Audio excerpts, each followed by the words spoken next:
Celeb Savant is a career retrospective type interview focusing on singers, actors, and industry experts. Join Barrett Edelstein now as he dives into the entertainment world.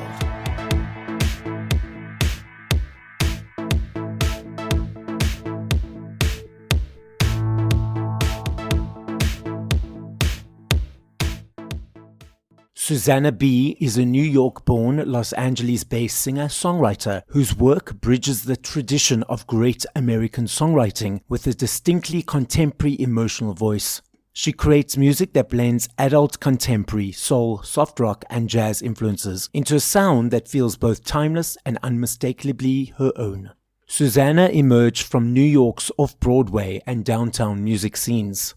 Her songs explore themes of resilience, self-reflection, healing, and personal evolution, delivered with a maturity and authenticity that distinguish her among today's independent singer-songwriters. As the daughter of celebrated composer and lyricist Carol Hall, Susannah continues to establish herself as an artist whose work reflects both enduring traditions and evolving future of the singer-songwriter genre. Up next on Celeb Savant, we've got Susannah B. Where in the world are you and how are you doing? Thank you, Barrett. I'm super happy to be here. I am in California right now. I have two houses. I'm incredibly blessed that way. So I have a house in Pasadena, California, in Los Angeles, where I have lived for the last 40 years. And then I also have a house where I am right now, which is right near the beach in Laguna Beach, which is a little beach town south of LA and known for its artist community, lots of painters here, lots of musicians, and just beautiful. It's a gorgeous day. I'm doing wonderfully. I am deeply and madly in love with pelicans.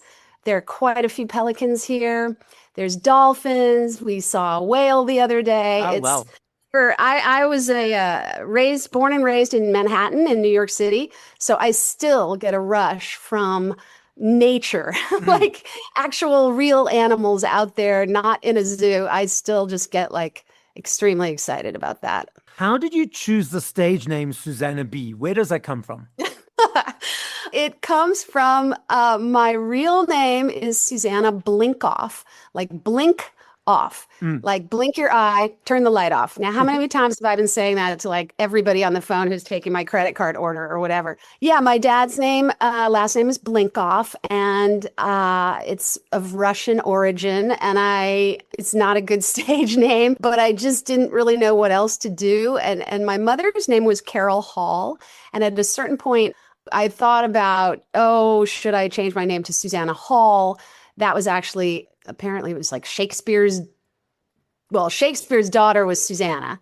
I don't know. My mother said to me, I said, I'm thinking about changing my name to Susannah Hall. And she said, it sounds like a chorus girl. And I was just like, is that bad? I'm not sure. So, but I didn't do it. Eventually, I recorded music under a couple different artist names, which is not a career move I would suggest to anybody starting out. I did a CD under the name Camp Susannah, which was like a band name.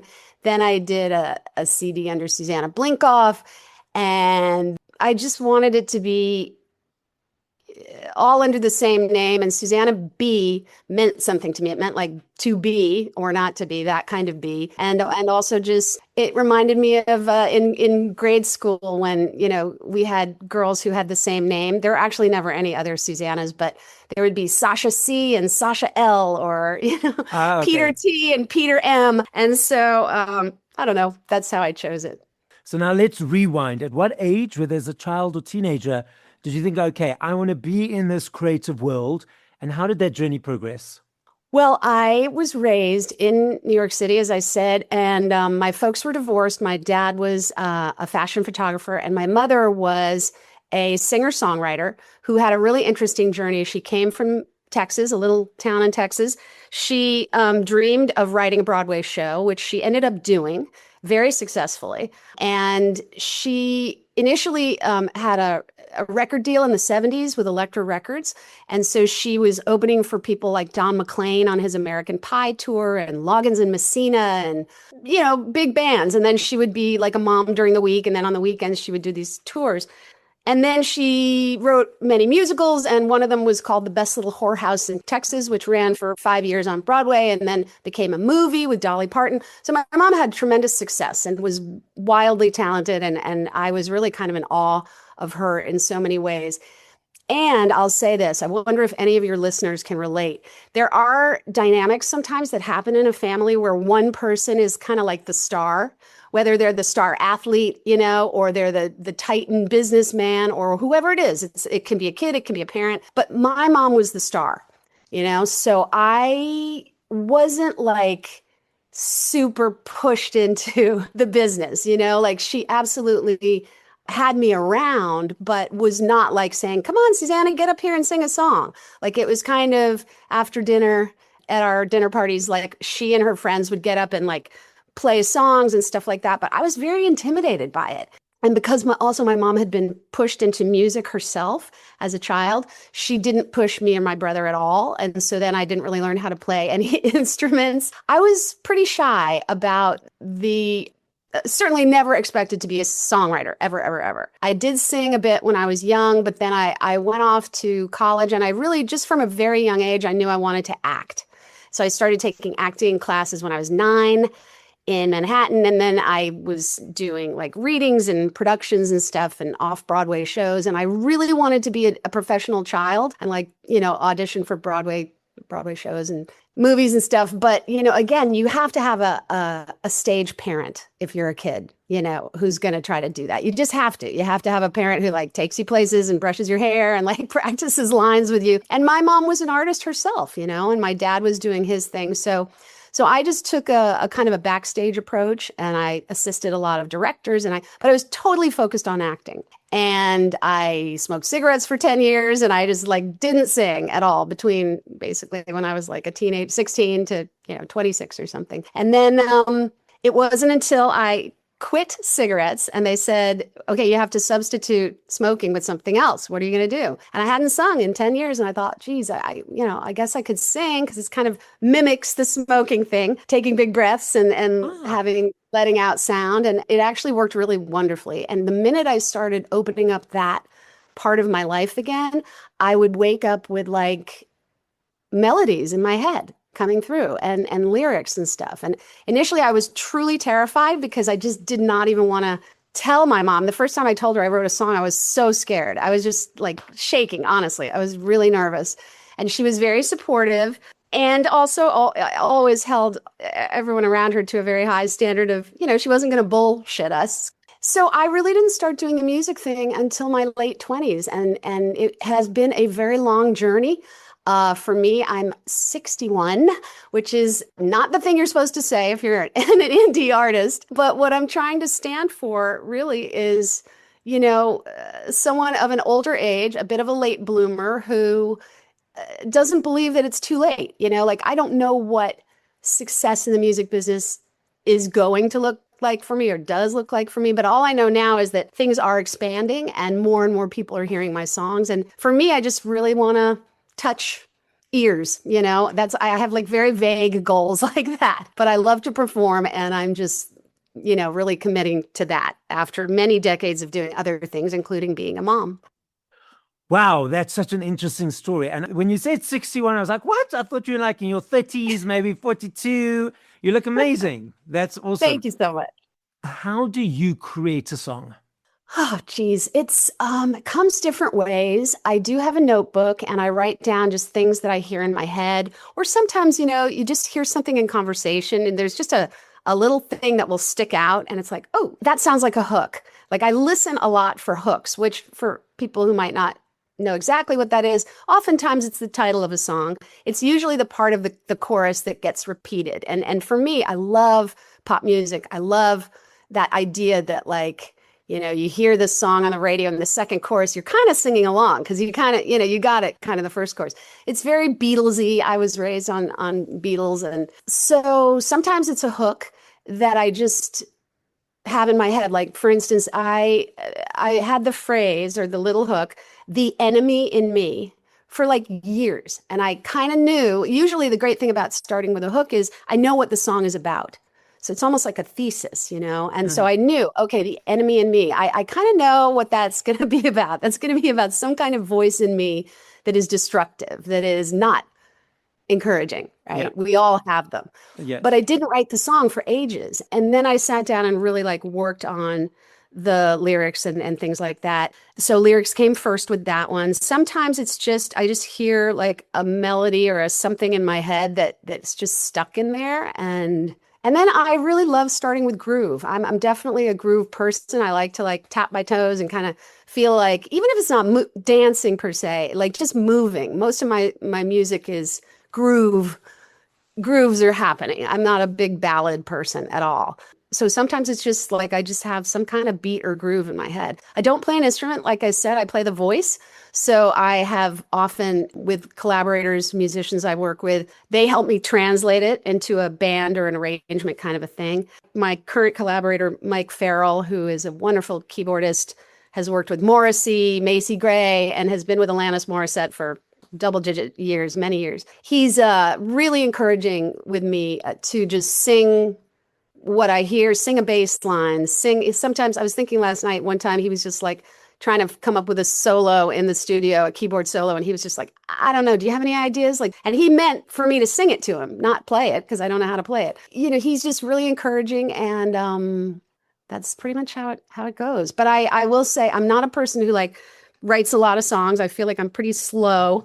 But I do craft my songs quite a bit and I rewrite them. I love the short form aspect of songs, the poetic thing where you really don't have a lot of time to say stuff and coming up with unusual ways to say things, visual metaphors, So, but I do my best when I have appointments with people. So I often just set up future writing dates so that I will show up because otherwise I find it kind of hard. You mentioned earlier that it takes you a moment or a bit of time to write a song. You referenced that you're a little bit slower. Does that frustrate you or it's just going with the flow? No, it's going with the flow. And at this point, I mean, I have been doing music and writing songs for, I don't know, 25 years or something like that, 30 years. So I have a good amount of songs and I continue to keep that muscle in shape. And I don't know. So far, I've had enough that it's worked out. I mean, I would love it to collaborate more. I love collaborating. Love. I'm not a person who like has to do all this stuff myself. I really, really always find with me that collaboration brings me to an even better place than I expected. I do write all the lyrics myself. I'm pretty into the lyric thing, just me. But musically, I work hard and to try to stretch and then the songs kind of follow that. And I love doing covers. I have a good number of covers and Christmas songs in my catalog at this point. And that's just because I just think there's too many great songs for me to only sing my own. I love singing other songs. What do you love about singing covers? Someone asked me, how do I choose covers? And it's always songs that I'm in love with anyway, that I love to sing. And usually I'm singing to make myself feel better. I really use songs, I always have, as a sort of a personal way to soothe myself, to encourage myself to feel better, to get out of a bad mood, right? And I believe deeply in the healing power of music. Like I have a whole passionate side that I can start talking about with that. But I realized the other day, I was listening to some of my older stuff, my songs from maybe like 20 years ago, and I was realizing, oh yeah, I consciously wrote songs just for me to sing, just to feel better. And then I started realizing, even when I was doing little tiny shows in LA, there would be people coming and they would be singing it too. And I would realize like, when people sing along, like maybe they could feel healed by this. Maybe they could feel a bit of a catharsis. And I just love that idea of people singing along. And I love going to concerts like Ed Sheeran or, where he gets everyone to sing along. It's just so magical and wonderful. He's not the only one, but that's a concert I can think of. I choose things that I love, that I think that would make other people feel good too. And then it's just an artistic challenge. How do I make this my own? Yes. How do I stay true to the tune, to the words? I don't do a lot of messing with a melody because I feel like I know what it's like to write a melody. And there's something really, basic about it, that's the song. That's why we love it, So I'm not going to mess with it too much, but I have to figure out how do I put my own stylistic like stamp on it. I always just find that really challenging. And Okay, so let's dive into your passion about healing with music. yeah, I guess, I don't know, a couple decades ago, now that I'm this age, everything is like all this time has gone by, but it's true. I've been in California for a long time, and I found a person who became a friend named Maggie Wheeler, wonderful actress, who also exposed me to this idea of group singing, a cappella. And I was in a choir for many years that she led that was non-auditioned, no sheet music. We learned everything by ear. Everything was four-part harmony. And I got really good at singing that way and at even learning how to teach other people to sing that way.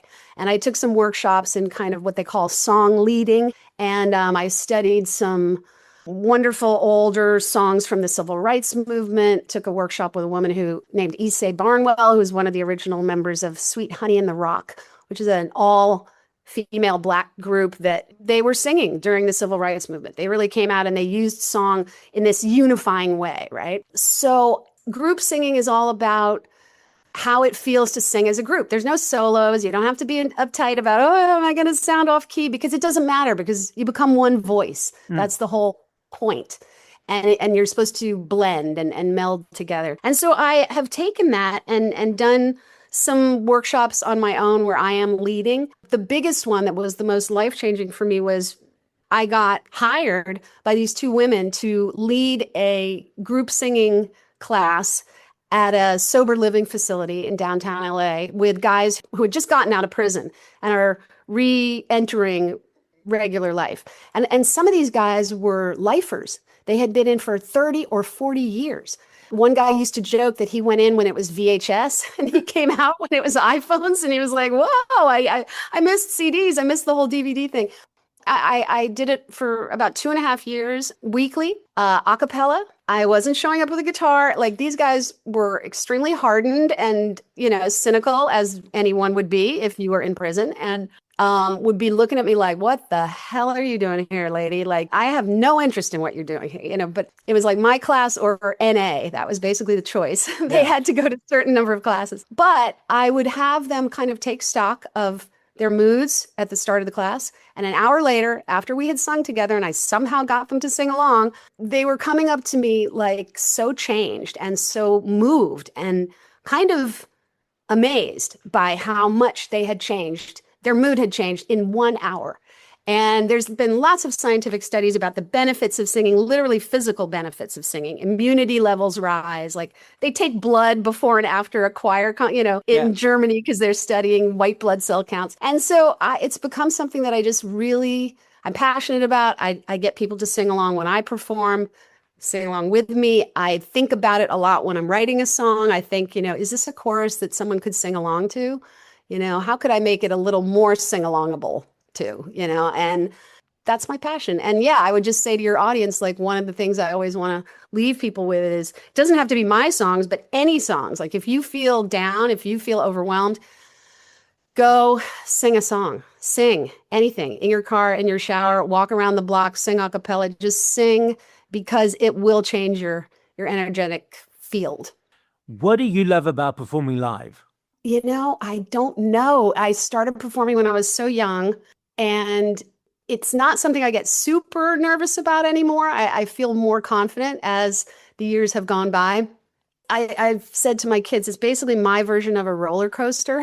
Like, I really don't like roller coasters, but for me, performing is like that. It's just like, you're just like, oh boy, here we go. We're going up. And there's just this kind of free fall thing that somehow I've tapped into the idea that this is a way that I'm supposed to be on this earth delivering my gift. And so that's what I do. So I know it's all very secretive in your guys' world. So tell us, what's coming up over the next period of time? What can you tell us? And tell us about your latest releases. Oh, wow. Well, I don't feel that secretive. I put out an album at the end of mid-2024, and that was called POV. And that was kind of a best of Susannah B. I took a lot of songs from that I had been working on for my, years when I was just a mom, and I was like just putting out CDs, but then there was no streaming platform. So I didn't have anywhere to take them, and I literally was a biological mom, raised a son, and then also a foster mom, and then also an adoptive mom. So I was momming for a long time. and creating these songs. So POV is all those older songs rewritten, redone, and redone with an incredible band who my collaborator Michael Farrell brought to me. And I just got to give these guys a shout out because it's Victor Indrizzo on drums, who currently is touring and playing with Alanis Morissette. Is a very well-known drummer, has played with lots and lots of people. And he's well known for his like Avril Lavigne drums on Skater Boy, and he's just huge. Dave Levita is on guitar. He's touring with Tim McGraw these days. Sean Hurley on bass plays with John Mayer, and Michael Farrell, my main guy, like I said, Macy Gray, Alanis, Morrissey, and he's on American Idol as one of the associate musical directors. So I have this incredible band. POV is an album I'm proud of. But then last year, I started releasing single by single what is going to be adding up to my sophomore album, which will be this October-ish. So that's all the songs. I think it's like 5 songs I released last year and then a couple more this year. My latest release is called More Love. It's my most funky song ever. I think it's the most danceable ever. It's the first time I've ever used horn players, which was a blast. And I got these guys, again, through Mike, who are called the Horn Heads, and they played on a lot of Prince tunes, and I'm a huge Prince fan. So that made me really happy, and that's out there. I have another release called Laguna, which I'm in Laguna Beach. It is a love song to a place, like New York or whatever. Yeah. And I'm excited about that. We're going to give that a big push this summer. And I'm doing a live show in Laguna Beach, but I'm also doing a filmed live performance, kind of inspired by the old MTV Unplugged kind of things. Mm-hmm. So it's going to be like that, like in a really cool soundstage space at my favorite recording studio in Hollywood called Gold Diggers. It'll be like just very curated, my bestie favorite people in the audience, and we'll film it and also record it so that we'll have some live tracks to be able to release at some point. But also I just really want to show more my interaction with audiences and stuff like that, because I'm kind of at the beginning of my, touring life. I hope there will be more tours. I hope there's an artist or two I could open for or whatever. But I just, performing really brings me a lot of joy and seems to translate well. One thing I do and my music does is like uplift people quite a bit. So people leave feeling pretty good. So that's kind of what's going on. And then after the fall and my second album comes out, which I don't know the title of yet, then it's back to the nice thing that I have these 3 Christmas songs that I've released over the last few years. And Christmas songs are just great. You can like open up the trunk and there they are, and you just take them out every year. So I'm going to enjoy that too. So it sounds like so much stuff coming up and exciting things. And let's not say you hope. Let's say you will be, and it will be successful opening for all major artists and your own headlining show. Let's just put that out there and step into it. Yes, I will do that. Yes. Thank you for that reminder. Yes. Thanks. I love me a CD. I still budget for my CDs every month. For me, it's an energy exchange. Thank you to you guys for all the hard work that you do. I love the journey of the choice, the booklet, the unpacking, listening to song from 1 to whatever number. I'm unsure if you are or not aware, a massive uptick of physical around the world. I was reading in Variety about 3-4 weeks ago. In the US last year, $1.04 billion spent on vinyl last year, the biggest since 1983. That's wild. 3 years ago in the UK, 5.9 million vinyls sold, the biggest since 1993. Last year, also in the UK, there's a basket of products that they gauge exchanges on. There needs to be a high number of exchanges daily for a product to be in the basket. And because of the upsurge of CDs again, CDs are now back in the basket. The research is showing that it's the teenagers diving into this world, not the older nostalgic people. Then we have Spotify and the streaming platforms that people consume music on. What are your observations of the landscape at the moment? Oh my. Well, I would say physical merch and all that, like vinyl. I have made 3 vinyl. I pressed 3 vinyl albums of my work at one point. I did an EP, and then I did a jazz album, and then I do POV that I was just speaking about that came out in 2024. I did make a vinyl and a CD of that, and I love that stuff. And I love that the young folks, I have 2 kids, 22 and 24. They're totally into vinyl. So it's kind of amazing. I'm kind of amazed by the CD thing because I don't even have a place to play CDs anymore. Like my car used to be the place, and now I don't have a car that has a CD player. But the Spotify thing, the streaming platforms, I mean, on one hand, it's been extraordinary. Like I said, for someone like me, an indie artist, there was just no possibility that I could ever get my music out because I didn't have a record deal. And, that I was just starting to like really put out music on my own when like Lilith Fair was happening. And again, I was like, I'm 30 and I'm like, okay, well, forget it. I'm not going to get a deal. I'm 30 years old. So the fact that now there's so much more access. Yes, of course, the world is saturated with way too much music too. And how do you stand out? Yeah, I don't know. There's a lot of things going on there in that algorithmic world that I kind of let other people be experts in and tell me what to do. But the streaming platforms, my major thing to say is we don't make any money. Like, not just we. I think really big stars, even medium stars, people who are selling music, who are out there, they're just, it's fractions of a cent per stream. Like, it is ridiculous. And Spotify it's disgusting how they're absolutely making massive profits, and there's plenty to share.